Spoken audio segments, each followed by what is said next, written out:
इहो निर्वाण पीड़िका जो ऑनलाइन लेक्चर सिलसिलो आहे। इहो सबक़ सिंधी बालगान लाइ तयारु कयो वियो आहे जेके सिंधी ॻाल्हाइण त ॼाणनि था पर लिखण पढ़ण नथा ॼाणनि, या जेके देवनागरी या गुजराती ख़त में त सिंधी लिखी पढ़ी ॼाणनि था पर सिंधी अरबी ख़त में लिखी पढ़ी नथा ॼाणनि। मुंहिंजो नालो एहसान अहमद उर्साणी आहे। हीउ सिलसिले जो 17हों सबक़ आहे जंहिंमें पाण सिंधी अलिफ बे जे 20 अखर सां मानूस थींदासीं।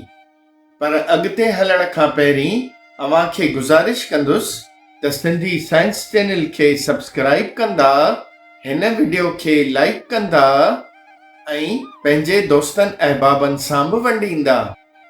सिंधी अलिफ बे में 52 अखर आहिनि। पोयनि सबक़नि में पाण हिननि सभिनी अखरनि सां मानूस थी चुका आहियूं।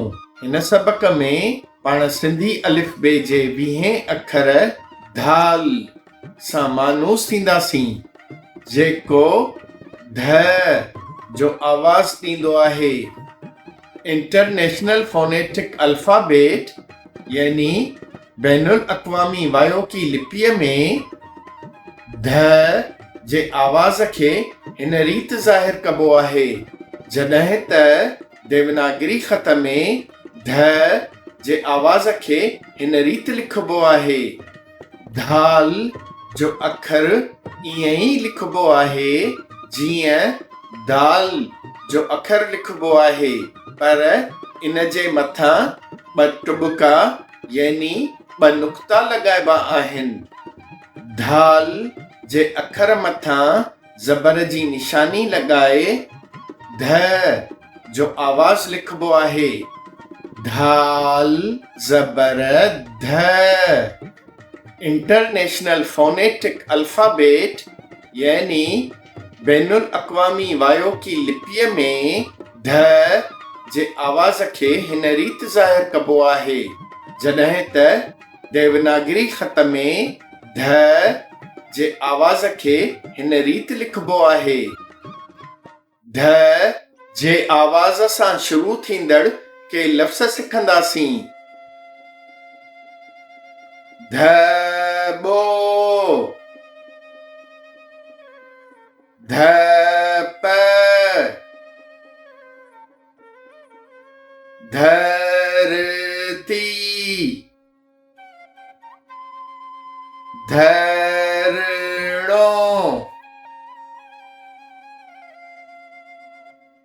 धन, धण, धक, धड़को,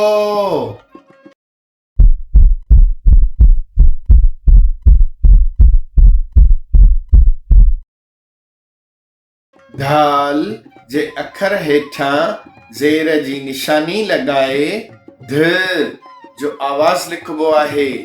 धाल ज़ेर ध।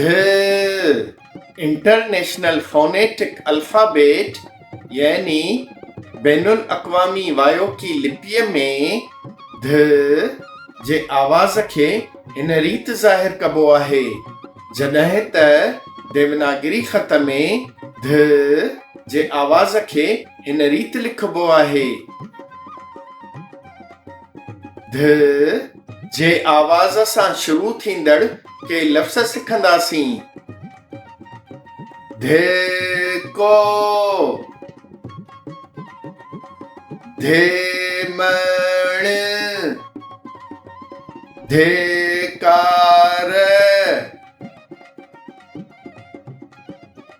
धाल जे अखर मथां पेश जी निशानी लॻाए ध जो आवाज़ लिखबो आहे। धाल पेश ध।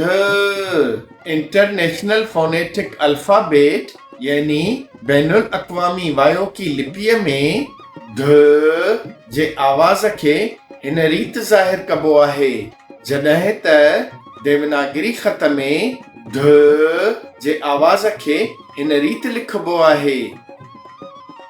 ध जे आवाज़ सां शुरू थींदड़ के लफ़्ज़ सिखंदासीं। धुर, धुको, धुम, धुन,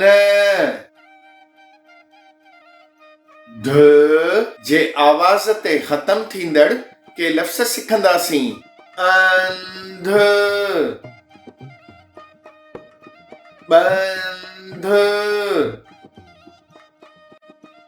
पंध, संध,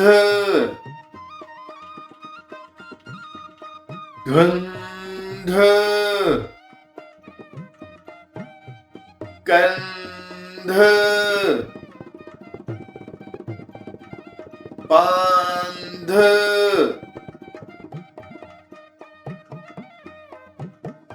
धाल जे अखर पुठियां अलिफ जो अखर लगाए धा जो आवाज़ लिखबो आहे।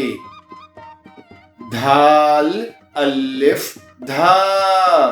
इंटरनेशनल फोनेटिक अल्फाबेट यानी बैनुल अक़वामी वायो की लिपीअ में धा जे आवाज़ खे हिन रीत ज़ाहिर कबो आहे, जॾहिं त देवनागरी ख़त में धा जे आवाज़ खे हिन रीत लिखबो आहे। धा जे आवाज़ सां शुरू थींदड़ के लफ़्ज़ सिखंदासीं। धार, धारण, धाक, धाइण।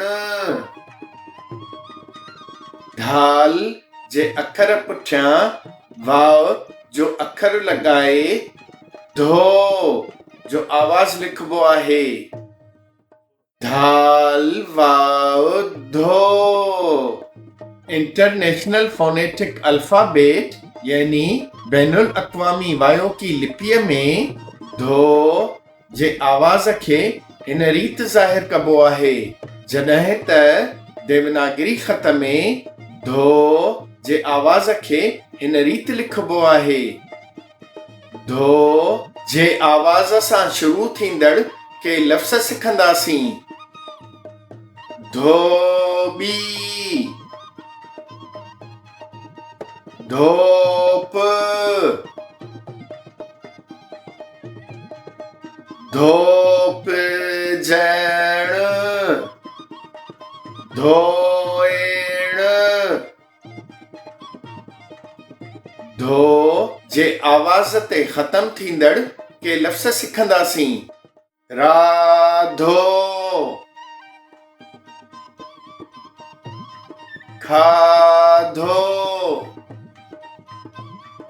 जोधो, अंधो। धाल पेश ध जे पुठियां वाव जो अखर लगाए धू जो आवाज़ लिखबो आहे। धाल पेश वाव धू। इंटरनेशनल फोनेटिक अल्फाबेट यानी बैनुल अक़वामी वायो की लिपीअ में धू जे आवाज़ खे हिन रीत ज़ाहिर कबो आहे, जॾहिं त देवनागरी ख़त में धू जे आवाज़ खे हिन रीत लिखबो आहे। धू जे आवाज़ सां शुरू थींदड़ के लफ़्ज़ सिखंदासीं। धूधो, धूड़, धूण,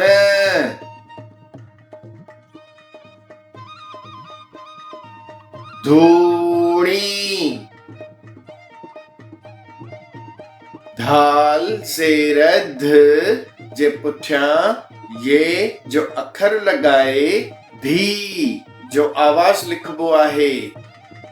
धाल ज़ेर ये धी। इंटरनेशनल फोनेटिक अल्फाबेट यानी बैनुल अक़वामी वायोकी लिपीअ में धी जे आवाज़ खे हिन रीति ज़ाहिर कबो आहे, जॾहिं त देवनागरी ख़त में धी जे आवाज़ खे हिन रीति लिखबो आहे।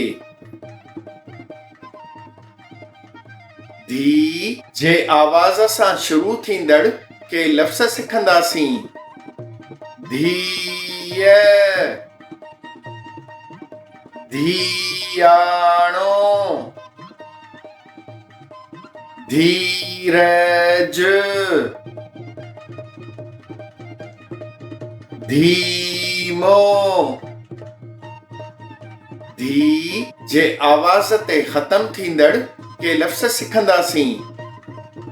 बांधी, बांधी,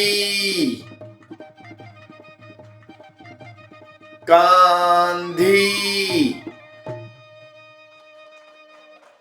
कांधी। इन सां ई इहो सबक़ पुॼाणीअ ते पहुतो। मूंखे इजाज़त ॾींदा ऐं कमेंट्स में पंहिंजी राय जो इज़हार करणु न विसारींदा। ॾिसंदा रहो सिंधी साइंस चैनल।